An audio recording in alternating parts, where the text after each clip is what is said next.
Yeah, shit, that shit. You back to the meat. And the nice meeting. I know, it's okay. Yeah. Step into the forbidden zone of the 1950s. In this video, we're unveiling the top 30 banned things that everyone dared to do in this era of rebellion and secrecy.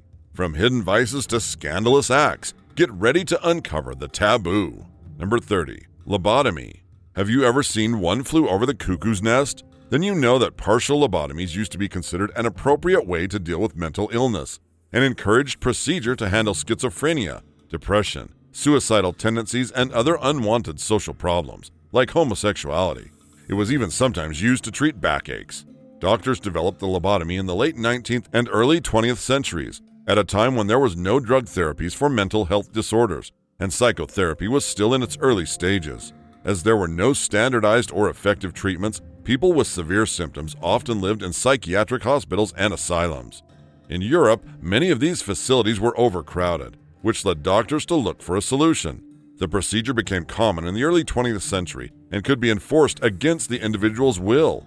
According to estimates, the United States was the worldwide leader in lobotomies. Our next barbaric and infamous medical procedure may be the most feared of all time. The lobotomy was a surgical procedure in which the nerve pathways Performing between 40 and 50,000. The practice was formally banned in 1967, but reports suggest that lobotomies still occurred throughout the 1980s. Number 29. Prostitution. For decades, sex work continued in the shadows. Sex could be purchased at massage parlors. Independent workers looked for likely customers at bars and hotels, and those who provided outstanding service drew referrals by word of mouth, just as other businesses do. By the 1950s, escort services started to become popular, and for the most part, enforcement of the law concentrated on street workers, the smallest, or roughly 15% of all American sex workers, but most visible segment of the market. But those who were charged found themselves permanently stigmatized. Alternatives to jail. The first thing I would say to those ladies is you are killing yourself on a daily basis. This former prostitute, Unable to get work because of a criminal record. Number 28. Smoking anywhere. In 1950s America, cigarette smoking was the epitome of cool and glamour. Hollywood icons such as James Dean and Humphrey Bogart were never seen without one. Screen beauties such as Audrey Hepburn and Marlene Dietrich made smoking look sensual and sophisticated. Even a future president, Ronald Reagan, was handed free packs of Chesterfield during his B-movie days. These people really believe that cigarettes mean something to them.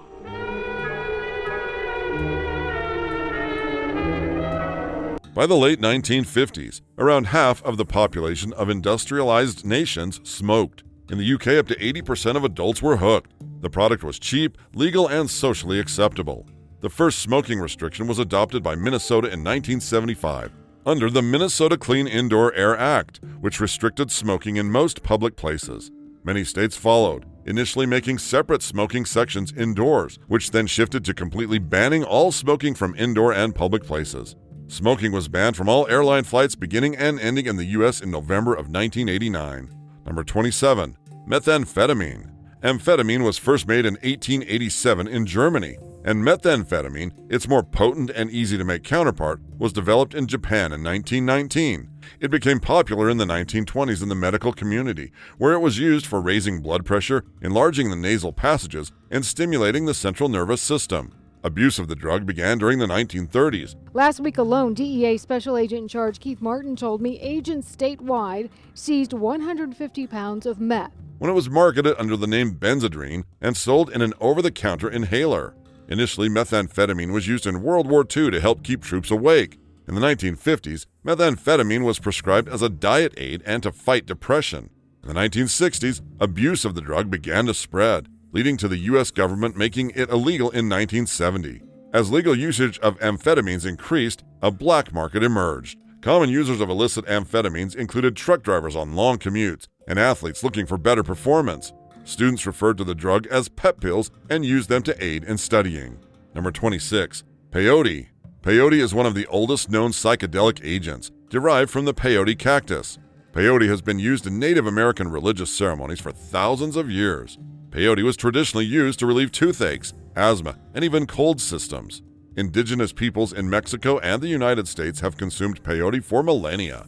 It has also been the subject of interest and concern among Euro-Americans since the Spanish conquest of Mexico. Amid growing use by non-native people, peyote was first banned by the Spanish Inquisition in 1620. Use by non-native persons, in both formally therapeutic settings and more informal settings, Culen. Some of the popular common names of the plant are medicine of God, devil's root, divine herb, dry whiskey, cactus pudding, expanded considerably during the 1950s and 1960s.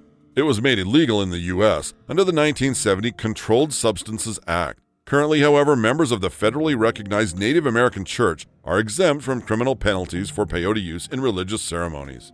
Number 25. Cocaine. In 1885, the U.S. manufacturer Parke-Davis sold cocaine in various forms, including cigarettes and powders. Initially, there were no laws restricting the consumption or sale of cocaine. In fact, cocaine was freely available in drugstores, saloons, from mail-order vendors, and even in grocery stores. It is reported that one drug manufacturer in 1885 energy, feelings of intense pleasure, but also anxiety and paranoia. The drug does this by disrupting the normal signaling pathways in the body. For example, cocaine causes a buildup of dopamine in the brain, and this is responsible for the feelings of intense pleasure. Was selling cocaine in 15 different forms, including cigarettes, cheroots, inhalants, cordials, crystals, and solutions. Many famous imported wines, such as Vin Mariani, contained a mixture of wine and coca. For consumers on budgets, the wonder drug was available as Coca-Cola and dozens of other soda pops and pick-me-up drinks. One of them even had a simple and direct name, dope. The Harrison Narcotics Tax Act made cocaine illegal for non-medical purposes. In 1970, cocaine was included in the Controlled Substances Act and made illegal, unless it's used as an anesthetic for specific surgical procedures. Number 24. LSD. LSD was discovered in Switzerland in 1938, when a chemist accidentally consumed the synthetic drug LSD-25 that he had created. During the Cold War, the CIA conducted clandestine experiments with LSD and other drugs for mind control, information gathering, and other purposes. LSD became popular in the 1960s as the so-called mind-expanding recreational drug. Over time, the drug became a symbol of the 1960s counterculture, eventually joining other hallucinogenic and recreational drugs at rave parties. LSD was also experimented with for psychiatric therapy between 1950 and 1965, when approximately 40,000 patients were administered LSD tablets to help cure ailments. It was determined that LSD had no beneficial effect on these illnesses. In 1965, it was made illegal to manufacture and possess LSD in the United States. Number 23. GHB. GHB, or gamma-hydroxybutyrate, was originally developed in the 1950s in France for use with sleep disorders and as an anesthetic. GHB, also known as the date rape drug, was initially used as a weight loss medication, but it was taken off the market in 1990 because of safety concerns. A date rape drug is any drug that incapacitates another person and renders that person vulnerable to sexual assault, including rape. The substances are associated with date rape because of reported incidents of their use in the context of two people dating, during which the victim is sexually assaulted or raped or suffers other harm. It has also been used to treat people who are addicted to alcohol or narcotic drugs. It helped manage their withdrawal symptoms. GHB was gaining notoriety as the date rape drug, and in March of 2000, it was labeled as a Schedule I of the Controlled Substances Act. Number 22. Hallucinogenic mushrooms. More than enough mushrooms to supply the world. After harvest, the mushrooms are dried and kept in a secure vault before they're shipped off to research institutions around the world. Hallucinogenic mushrooms have historically dated back 100,000 years, originating in East Africa. In the 1950s, Harvard University professor Timothy Leary traveled to Mexico to experience hallucinogenic mushrooms. Upon returning to Harvard, he started a project promoting the study of the drug. In 1950s and early 1960s America, it was being seriously considered by top medical researchers for its therapeutic properties. Research into its positive uses was burgeoning at Harvard University during the early 1960s. This project led to widespread knowledge and recreational use of the drug. Hallucinogenic mushrooms were legal until 1971. Number 21. Segregation. Racial segregation. The practice of restricting people to certain circumscribed areas of residence or to separate institutions, meaning schools or churches, and facilities, meaning parks, playgrounds, restaurants, or restrooms, on the basis of race or alleged race.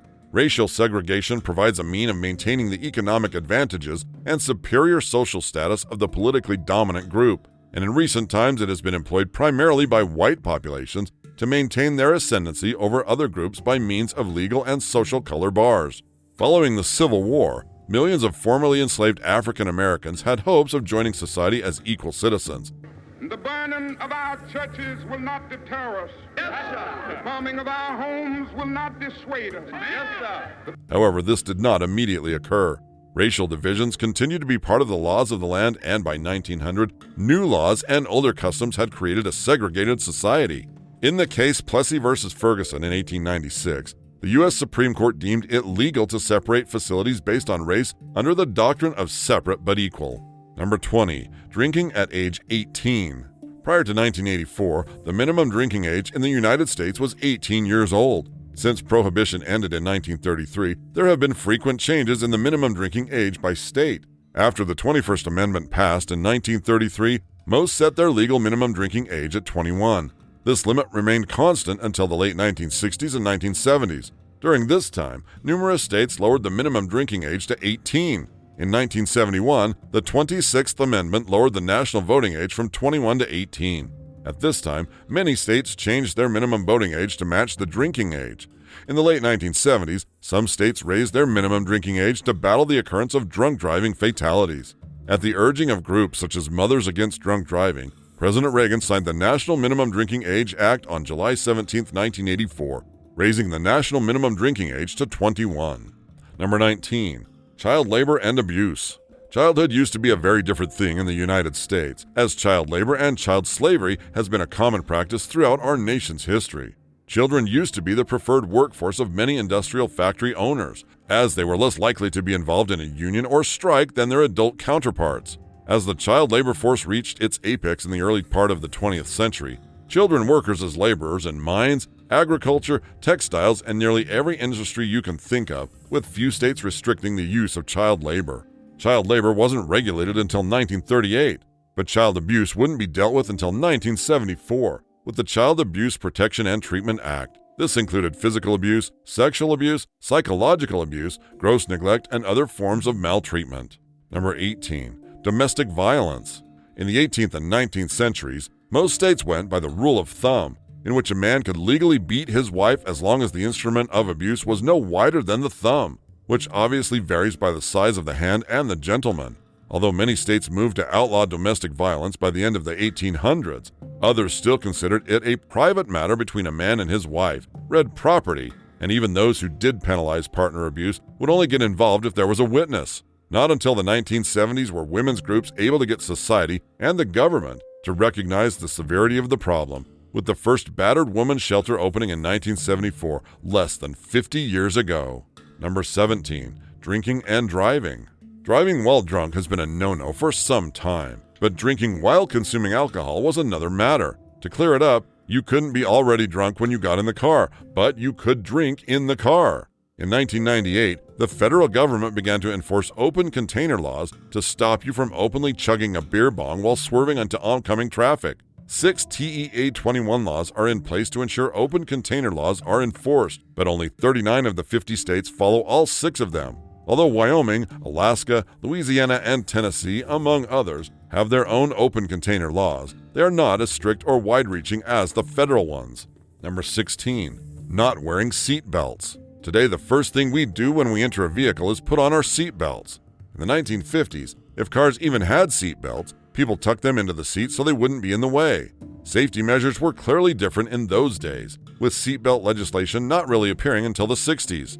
Up through the 1950s, seat belts were simple over-the-lap straps that did not functionally restrain a person's upper body during a collision. That changed in 1959 when a safety engineer with Volvo introduced the 3-point safety belt we know as the standard today. Number 15. Forced castrations. Around the world, homosexuality has long been treated with chemical castration, and famed computer scientist Alan Turing willingly chose castration as an alternative to imprisonment for homosexuality in 1952, when homosexuality was still illegal.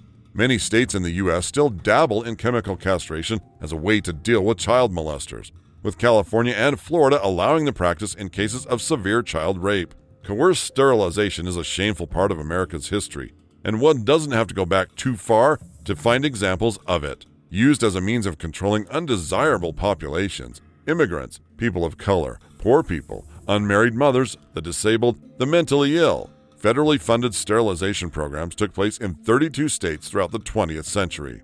Number 14. Marital rape. Prior to the 1970s, marital rape, or the raping of one's spouse by the other, was exempt from many rape laws. Traditionally, a woman was considered a legal minor under the supervision of her husband, who was her legal guardian in the place of her father. Until the 20th century, the legal system of coverture stated that a woman's rights were subsumed by her husband at the point of marriage. Because of this, women had few rights or autonomy outside of marriage, which gave them little recourse to prosecute in instances of sexual assault from her husband. With the greater visibility of women's rights issues, the conversation around criminalizing marital rape began in the 1970s, but it wasn't actually outlawed until 1993. In 1967, however, Nebraska became the first state to make marital rape a crime. By 1993, marital rape was a crime in all 50 states. However, the penalties vary from state to state, with South Carolina still requiring sexual violence of a high and aggravated nature to prosecute. Number 13. Stuff into telephone booths. One of the most well-known fads of all time was telephone booth stuffing.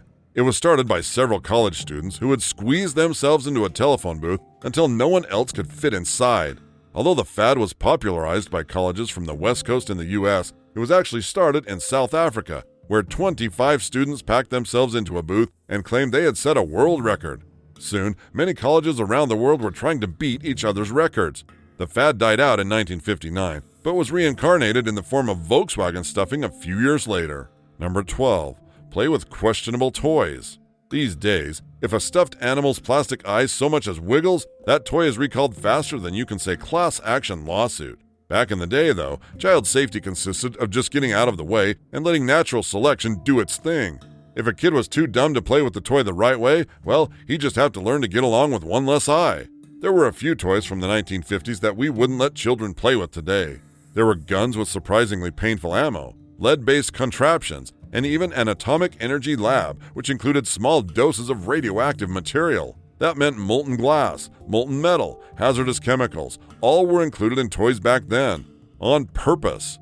During the Boomers era, toy companies were not adhering to any laws regarding the usage of toxic materials in toys. Moreover, a dart game was viral among boomers, which had a high risk of injury.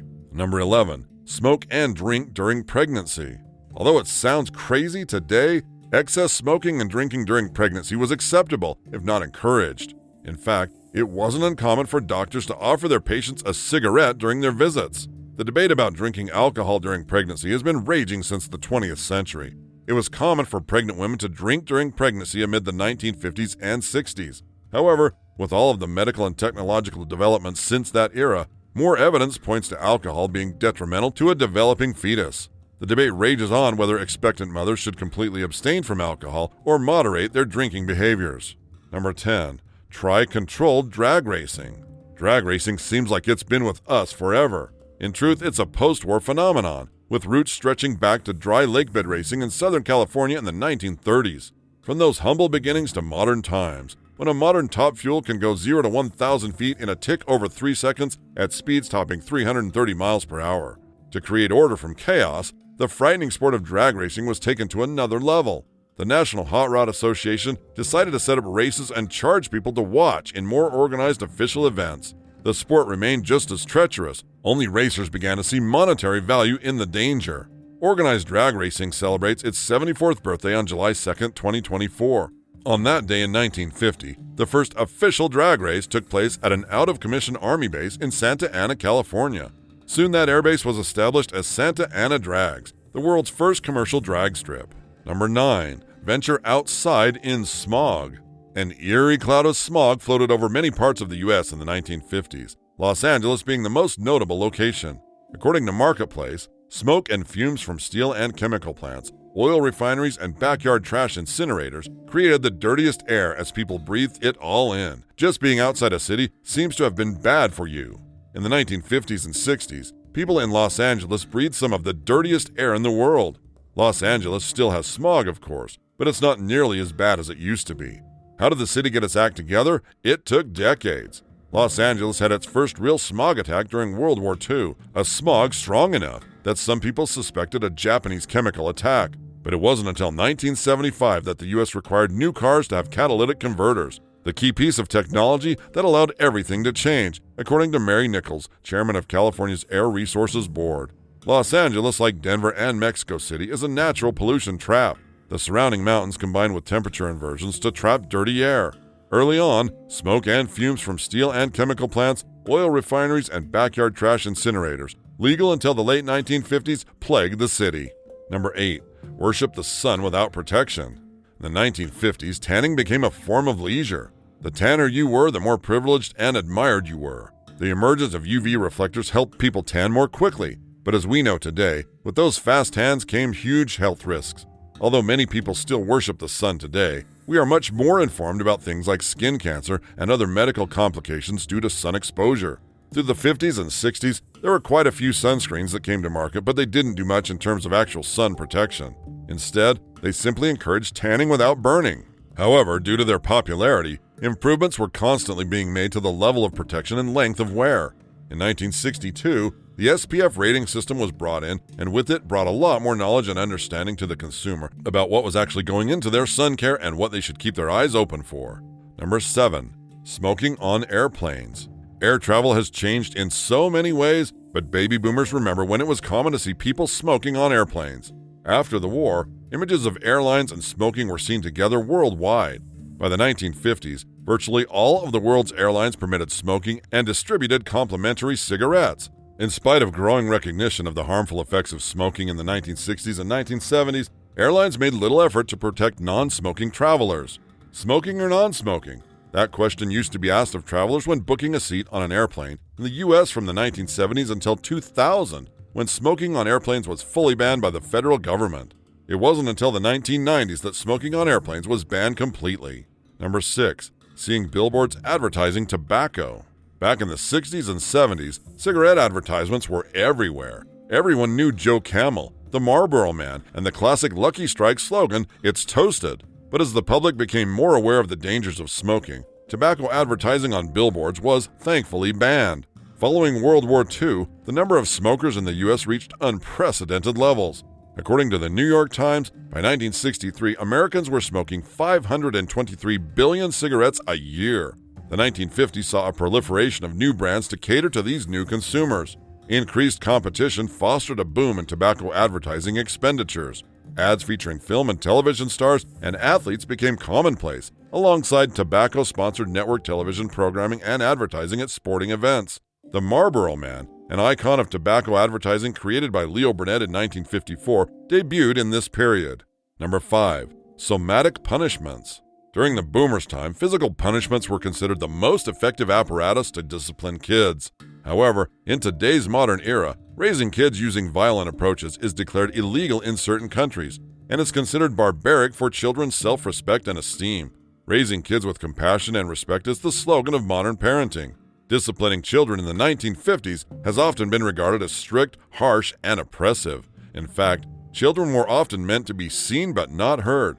Benjamin Spock's Baby and Child Care, which first published in 1946, greatly influenced how children should be raised. It was one of the first works to promote a scientific view of child rearing, and parents increasingly turned to advanced theories on parenthood to know how to discipline their children instead of turning to their friends or relatives for parenting advice. Number 4. Forgo bicycle helmets. Wearing a helmet was a kind of taboo in the 1950s. Rarely did you see kids riding around the neighborhood covered in protective gear.